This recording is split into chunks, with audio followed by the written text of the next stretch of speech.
Welcome back to my channel modern Tamizhachi. எல்லாரும் சூப்பராக இருக்கீங்க அப்படின்னு நம்புகிறேன். இன்றைக்கி ஒரு சூப்பரான விளாக் தான் பார்க்க போகிறீங்க. ரேண்டமாக எடுத்த விளாகு. சாட்டர்டே அன்றைக்கி மார்னிங் ஒரு மிட் மார்னிங் டைமில் குக்கிங் ஒர்க்கை ஸ்டார்ட் பண்ணிட்டேன். காலையில் எல்லோரும் எழுந்திரிச்சதே பார்த்தீங்கன்னா ஒரு 9 மணி அந்த மாதிரி தான் இருக்கும். ஹஸ்பண்ட் போயிட்டு நான்வெஜ் மட்டும் வாங்கிட்டு வந்துட்டாங்க. இப்போல்லாம் ஒர்க்கு கொஞ்சம் ஹெவியாக இருக்குது. நைட் தூங்க லேட் ஆகிடுது. அதனால் சாட்டர்டே சண்டே மோஸ்ட்லி கொஞ்சம் லேட்டாக தான் எழுந்திருக்கிறது. இந்த வீடியோ எடிட் பண்ணுறப்ப பார்த்தீங்கன்னா சடனாக என்னவோ தெரில, கொஞ்சம் த்ரோட் இன்ஃபெக்ஷன் மாதிரி இருக்கு. வாய்ஸ் கொஞ்சம் அப்படி இப்படி இருக்கும், கொஞ்சம் அட்ஜஸ்ட் பண்ணிக்கோங்க. இந்த தட்காப்பன் ரொம்ப நாளா சீசனிங் பண்ணாமலே வச்சிருந்தேன். இன்னைக்கு ஒரு வழியா பண்ணிடலாம் அப்படின்னு சொல்லிட்டு பண்ணிட்டேன். வெங்காயமும் தூளுப்பும் போட்டு நல்லா வதக்கிட்டு அதை கீழே போட்டுட்டு அதுக்கப்புறமா வாஷ் பண்ணிட்டு நம்ம யூஸ்வலா குக்கிங்க்கு யூஸ் பண்ணிக்கலாம். இன்னைக்கு பார்த்தீங்கன்னா ஹஸ்பண்ட் நாட்டுக்கோழி வாங்கிட்டு வந்திருந்தாங்க. ஸோ அதில் பார்த்தீங்கன்னா நல்ல முட்டை கோழி கிடச்சிருந்தது. நாளைக்கே ஒரு முட்டை வந்திருக்கும் போல். ஸோ அதை தனியாக எடுத்து வச்சுட்டேன். திருஷனுக்கு எடுத்து கொடுத்துக்கலாம் அப்படின்னு சொல்லிட்டு மீதி இருக்க எல்லாத்தையுமே குழம்புல சேர்த்து வைக்க போகிறேன். நாட்டுக்கோழி குழம்புக்கு நல்லா ஃப்ரெஷ்ஷாக மசாலா வறுத்து அரைச்சி பண்ணோம்னா சூப்பராக இருக்கும். அடுப்பில் ஒரு பேன் சூடு பண்ணிக்கிட்டேன். தேவையான அளவு ஆயில் சேர்த்துட்டு 1.5 டீஸ்பூன் அளவு மிளகு, சீரகம், சோம்பு, அப்புறம் ஒரு 10-15 சின்ன வெங்காயம் எடுத்திருக்கேன். ஸோ இப்போ இது எல்லாத்தையுமே நல்லா மீடியம் ஃப்ளேம்லேயே வச்சு மிக்ஸ் பண்ணிக்கலாம். அப்போது தான் டேஸ்ட் நல்லாயிருக்கும். கருகிடுச்சுன்னா டேஸ்ட் அந்த அளவுக்கு நல்லா இருக்காது. ஸோ அடுத்ததான் 4 கிராம்பு, 2 ஏலக்காய், 2 துண்டு பட்டை, இது ரெண்டையும் சேர்த்துட்டு நல்லா மிக்ஸ் பண்ணிக்கிறேன். நல்லா மீடியம் ஃப்ளேம்லேயே வெங்காயம் நல்லா வறுப்பட்டதும் இந்த ஸ்டேஜில் நான் தேங்காய் துருவல் சேர்த்துக்கிறேன். தேங்காய் ரொம்ப அதிகமும் சேர்த்துட வேண்டாம். நான் பார்த்திங்கன்னா ஒரு கையளவு சேர்த்துருக்கேன். சேர்த்துட்டு எல்லாத்தையுமே நல்லா மிக்ஸ் பண்ணி விட்டுக்கலாம். தேங்காயும் பார்த்திங்கன்னா ஓரளவு நல்லா ரோஸ்ட் ஆகணும். ஸோ அந்த அளவுக்கு வந்தால் தான் டேஸ்ட் நல்லாயிருக்கும். ஸோ இந்த அளவுக்கு இருக்கணும். இதுக்கு முன்னாடியே ஒரு வீடியோவில் நார்மல் பிராய்லர் சிக்கன் கிரேவிக்கும் இதே மாதிரி மசாலா வறுத்து அரைச்சி ரெடி பண்ணியிருப்பேன். அப்போ கூட ஒருத்தர் கேட்டிருந்தீங்க, நீங்கள் மோஸ்ட்லி வறுத்து அரைச்சிதாக்கா பண்ணுறீங்க அப்படின்னு சொல்லிட்டு. பட் இப்படி ட்ரை பண்ணி பாருங்கள், சூப்பராக இருக்கும் டேஸ்ட்டு. சீசனிங் பண்ண அதே தக்கா பேன்லேயே ஒரு 3 குட்டி தக்காளியை கட் பண்ணி சேர்த்துட்டு நல்லா வதக்கிக்கிறேன்.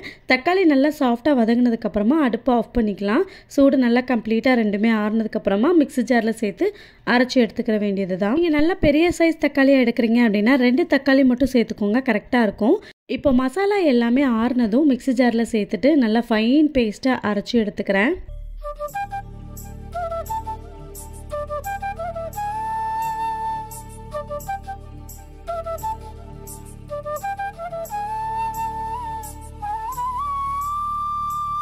நாட்டுக்கோழி எப்போவுமே வேகிறதுக்கு லேட் ஆகும். அதனால் இன்றைக்கி குக்கரில் தான் செய்ய போகிறேன். 2 டீஸ்பூன் நல்லெண்ணெய் சேர்த்துட்டு ஒரு துண்டு பட்டை, ஒரு ஏலக்காய், ஒரு பிரிஞ்சி லீஃப் இதெல்லாம் சேர்த்துட்டு ஒரு 10 சின்ன வெங்காயத்தை சின்ன சின்னதாக கட் பண்ணி சேர்த்துருக்கேன். அடுத்ததாக கொஞ்சமாக கருவேப்பிலையும் சேர்த்து நல்லா மிக்ஸ் பண்ணிக்கலாம்.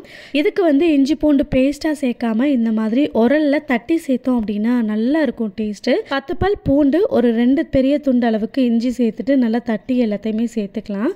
ஸோ இதுக்கப்புறமா நம்ம வாஷ் பண்ணி வச்சுருக்க சிக்கனையும் சேர்த்துக்கிறேன். ஸோ நல்லா சேர்த்துட்டு தேவையான அளவு இதுக்கு உப்பும் சேர்த்து நல்லா மிக்ஸ் பண்ணிக்கலாம். ஃபஸ்ட்டு கொஞ்சம் நேரம் ஆயிலே நல்லா மிக்ஸ் பண்ணிக்கலாம். ஆயிலே நல்லா ஒரு 5 மினிட்ஸ்க்கு பெரட்டி எடுத்துட்டு இதுக்கு மசாலா தூள் சேர்த்துக்கலாம். நான் காரத்துக்கு 1.5 டீஸ்பூன் அளவுக்கு தனி மிளகாத்தூள், குழம்பு மிளகாத்தூள் 1 டேபிள் ஸ்பூன் அளவு சேர்த்துட்டு எல்லாத்தையுமே நல்லா மிக்ஸ் பண்ணி விட்டுக்கிறேன். மசாலா நல்லா சிக்கனோட கோட் ஆகணும். அந்த அளவுக்கு நல்லா கோட் ஆகிற மாதிரி மிக்ஸ் பண்ணிவிட்டு நம்ம வறுத்து அரைச்சி வச்சுருக்க அந்த மசாலாவையும் சேர்த்துட்டு குழம்புக்கு எந்த அளவுக்கு தண்ணி தேவையோ அந்த அளவுக்கு தண்ணி சேர்த்துக்கலாம். நாட்டுக்கோழி மோஸ்ட்லி பார்த்திங்கன்னா நல்லா இந்த மாதிரி தண்ணியாக இருந்தால் தான் டேஸ்ட்டு சூப்பராக இருக்கும். ஸோ அதுக்கேற்ற மாதிரி தண்ணி சேர்த்து நான் குக்கர் க்ளோஸ் பண்ணி ஒரு 6 விசில் பக்கம் விட்டு எடுத்துக்கிட்டேன். காலையிலே பார்த்தீங்கன்னா சிக்கன் 65க்கு மசாலா பெரட்டி ஹஸ்பண்ட் ஃப்ரிட்ஜில் எடுத்து வச்சுட்டாங்க. ஸோ அதனால் இதோட டீட்டெயில் ரெசிபி நெக்ஸ்ட் டைம் நான் உங்களுக்கு கண்டிப்பாக சொல்கிறேன், எப்படி நான் ரெடி பண்ணேன் அப்படின்னு சொல்லிட்டு. நான் எக்ஸ்ட்ரா கலர்லாம் எதுவுமே ஆட் பண்ணல. வீட்டில் இருக்கிற மசாலா, அதுக்கப்புறமா சிக்கன் 65 மசாலா கொஞ்சமாக இதில் ஆட் பண்ணியிருக்கேன். கலருக்கு வேறு எதுவுமே நான் ஆட் பண்ணலை. கோழி குழம்பு ஒரு பக்கம் விசில் வந்துட்டுருக்கு. இந்த பக்கம் நான் 65 பொரிச்சு ரெடி பண்ணிட்டேன். ரொம்ப அதிகமாக எடுக்கலை. இதை அதிகமாக ஃப்ரை பண்ணி வச்சுட்டேன் அப்படின்னா நாட்டுக்கோழி சிக்கனை யாருமே சாப்பிட மாட்டாங்க. அதனால் இது லைட்டாக மட்டும் ஃப்ரை பண்ணிக்கிட்டேன். ஈவினிங் போல் ஃப்ரை பண்ணி கொடுத்துக்கலாம் அப்படின்னு சொல்லிட்டு. ஸோ இப்போ பார்த்தீங்கன்னா நாட்டுக்கோழி தண்ணி குழம்பு சூப்பராக ரெடியாக இருந்தது. கொஞ்சம் பெப்பர் மட்டும் தூக்கலாக போட்டு ரெடி பண்ணி கொடுங்க, செம்ம டேஸ்ட்டாக இருக்கும். இந்த வீடியோ எடிட் பண்ணும்போதும் பார்த்தீங்கன்னா எனக்கு அவ்வளோ டெம்ட் ஆச்சு. அந்தளவுக்கு டேஸ்ட்டு சூப்பராக இருந்தது.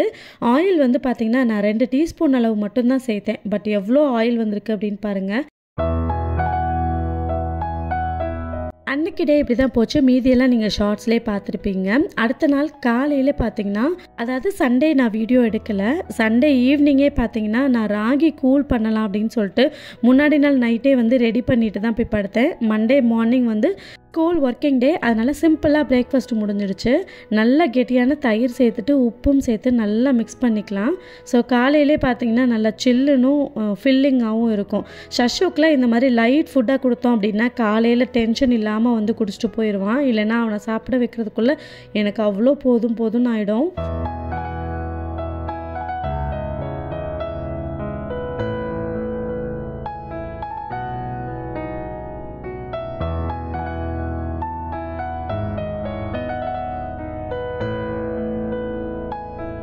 முன்னாடி நாளே பச்சை பயிரும் ஊற வச்சுருந்தேன். முளைக்கட்டி வச்சு எடுத்து வச்சிடலாம் அப்படின்னு சொல்லிட்டு டெய்லி மார்னிங் கொஞ்சம் எல்லோரும் சாப்பிடலாம் அப்படின்னு சொல்லிட்டு. ஸோ பார்த்திங்கன்னா தண்ணி ஓரளவுக்கு அதுவாகவே ஊறி வத்திடுச்சு. காலையில் எழுந்து பார்க்கும்போது கொஞ்சம் ட்ரையாக இருந்தது. பட் அதுவாகவே முளைக்கட்டி வந்திருந்தது கொஞ்சமாக. பச்சை பயிர் குழம்பு வச்சுட்டு எல்லாருக்குமே ஆம்லேட் மட்டும் போட்டுக்கிட்டேன். எனக்கும் ஷஷுக்கும் மட்டும். குக்கிங்லாம் பண்ணி ஷஷுவை ஸ்கூலுக்கு அனுப்பிச்சிட்டேன். அதுக்கப்புறமா நானும் ரெஃப்ரெஷ் ஆகிட்டு வந்துட்டு பிரேக்ஃபாஸ்ட் சாப்பிட ஸ்டார்ட் பண்ணிட்டேன்.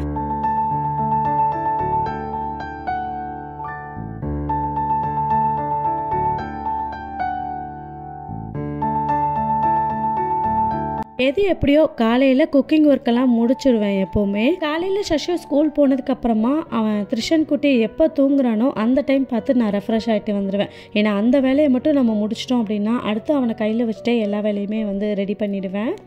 ஸோ அது மாதிரி தான் வந்தவுடனே கிச்சன் எல்லாத்தையும் க்ளீன் பண்ணிட்டு தான் என்னோடய பிரேக்ஃபாஸ்ட்டே ஸ்டார்ட் பண்ணேன்.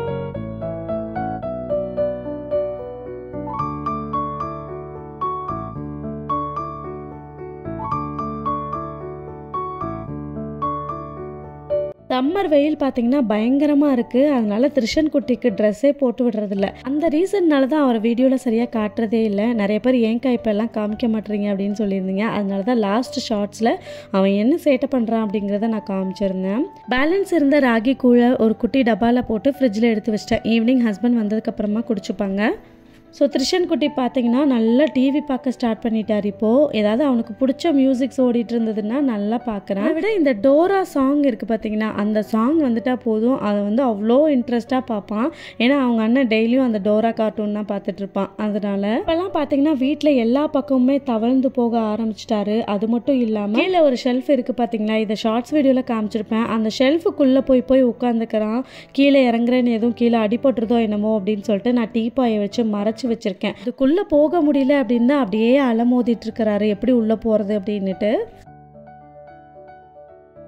இப்போல்லாம் நல்லா தவழ்ந்து வந்து ஏதாவது ஒரு பொருளை பிடிச்சி நல்லா நிற்கிறான். சோஃபா, டீபாய் இந்த மாதிரி ஏதாவது ஒன்று பிடிச்சி நின்றுட்டுருக்கான். சடனாக பார்த்தீங்கன்னா மடார்னு விழுந்து அழ ஆரம்பிச்சிடுறான். அதுவே எனக்கு வந்து கொஞ்சம் பயமாக இருக்குது. அதனால் அவன் எந்த பக்கம்லாம் போகிறானோ அவன் பக்கத்துலேயே வந்து நான் நின்றுட்டே இருக்க மாதிரி இருக்குது.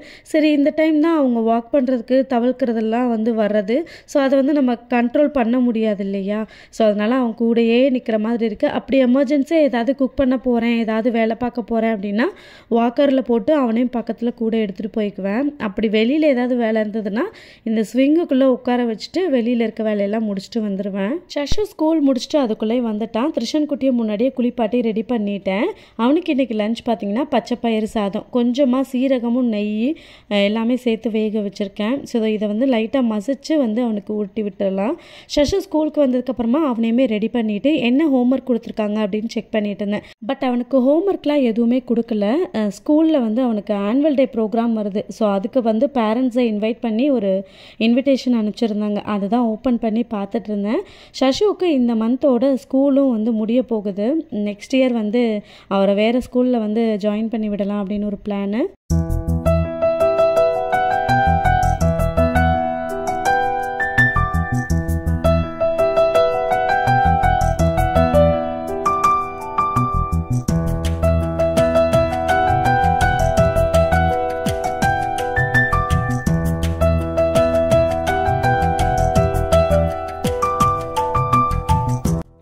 குக் பண்ணும்போது அரிசி கழுவின தண்ணி தனியாக எடுத்து வச்சுருந்தேன். அதை வந்து தெளித்து விட மறந்தே போயிட்டேன்.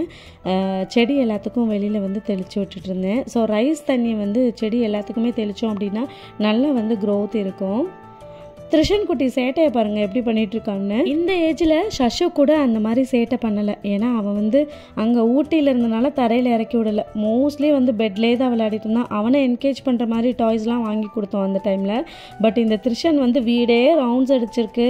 அவங்க அண்ணன் எப்போ ஹோம்ஒர்க் பண்ணாலும் சரி அப்போது உடனே வேகமாக போயிட்டு அவன் நோட்டு புக்ஸு எல்லாத்தையும் எடுத்து போடுறத வேலை அவனுக்கு.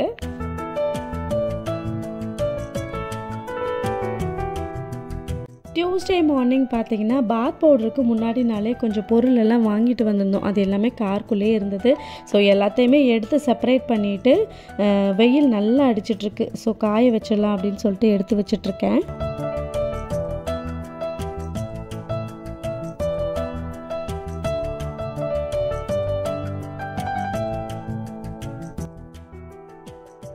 த்ரிஷன் குட்டி தொட்டிலில் நல்லா தூங்கிட்டு இருந்தான். பட் வெளியில் இந்த குருவியெல்லாம் பயங்கரமாக கத்துற சவுண்டு கேட்கவும் எழுந்திரிச்சிக்கிட்டான். ஸோ நானும் வந்து அப்புறம் அவனை கையில் வச்சுட்டே வந்து கொஞ்சம் வேலையெல்லாம் பார்த்துட்டு அப்புறம் ஸ்விங்கில் உட்கார வச்சுட்டு தான் மற்ற எல்லா வேலையும் முடித்தேன். ஏன்னா நான் தான் வெயிலில் போய் அதெல்லாம் காய வைக்கிறேன் அப்படின்னா இவனையும் தூக்கிட்டு போயிட்டு அந்த வெயிலில் காய வைக்கிற மாதிரி இருக்குது. இந்த ஒரு ரீசன்னால் தான் இந்த ஸ்விங்கை வந்து இந்த இடத்துல மாட்டினோம். எல்லாத்தையும் தூக்கி மேலே போட்டுட்டோம் சோஃபா இருந்ததுனால. சரி திரும்பி எடுத்து இங்கே மாட்டிடலாம் அப்படின்னு சொல்லிட்டு இங்கே மாட்டி இவரை இங்கே அரெஸ்ட் பண்ணி உட்கார வச்சுட்டேன்.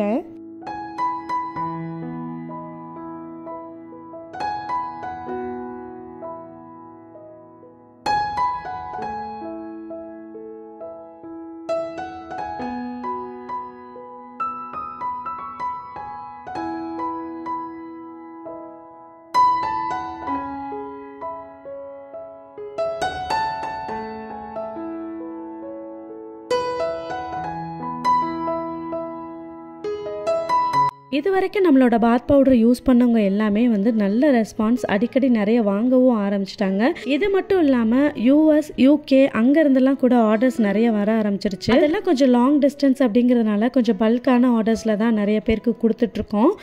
எல்லாமே வந்து பார்த்திங்கன்னா நம்மளோட குவாலிட்டி, ஏன்னா ஒரு பொருளை நம்ம வந்து குவாலிட்டியாக கொடுக்கும்போது அதுக்கான ரீச் அண்ட் ரெஸ்பான்சிபிள் வந்து கண்டிப்பாக இருக்கும் அப்படின்னு தான் நினைக்கிறேன். அந்த அளவுக்கு நல்ல சப்போர்ட்டிவாக நிறைய பேர் வந்து வாங்கிட்டு இருக்காங்க. இப்போ ஹேர் ஆயிலுக்குமே நல்ல ரெஸ்பான்ஸ் குவிஞ்சிட்ருக்கு. ஸோ அதோட ரிவ்யூஸும் சீக்கிரமாக நான் போஸ்ட் பண்ணுறேன். சரியான வெயில் அடிச்சிட்டு இருந்தது. கொஞ்ச நேரம் வந்து நல்லா தண்ணி குடிச்சிட்டு கொஞ்ச நேரம் ரிலாக்ஸ்டாக உட்காந்துட்டு தான் அடுத்து வேலையை ஸ்டார்ட் பண்ணேன். இன்றைக்கி சஷுக்கு வந்து லஞ்ச் பாக்ஸ்க்கு இன்றைக்கி ஆலு சப்பாத்தி தான் போட்டு கொடுத்தேன். அதனால் எனக்குமே இன்றைக்கி லஞ்சுக்கு ஆலு சப்பாத்தி தான். பட் சூடாக மதியம் போட்டுக்கலாம் அப்படின்னு சொல்லிட்டு மாவு மட்டும் எடுத்து வச்சுட்டேன். இப்போ கொஞ்சம் சாப்பிட்றதுக்கு முன்னாடி சூடாக போட்டு சாப்பிட்டுக்கிட்டேன்.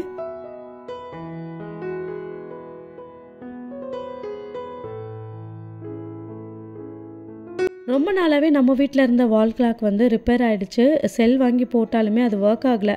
அதனால் புதுசாக வந்து மீஷோவில் ஒரு வால் கிளாக் ஹஸ்பண்ட் ஆர்டர் போட்டிருந்தாங்க. ஸோ அது வந்து இன்றைக்கி தான் வந்தது. காலையில் நம்ம எழுந்திரிச்ச உடனே பார்க்குறது வால் கிளாக் தான். ஸோ அதுவே வந்து நமக்கு அன்றைக்கி டே ஃபுல்லாக ப்ளசன்ட் அண்ட் ஸ்மூத்தாக போகணும் அப்படிங்கிறதுக்காக இந்த மாதிரி புத்தா ஸ்டாச்சு வச்ச மாதிரி வால் கிளாக் ஆர்டர் போட்டிருந்தாங்க.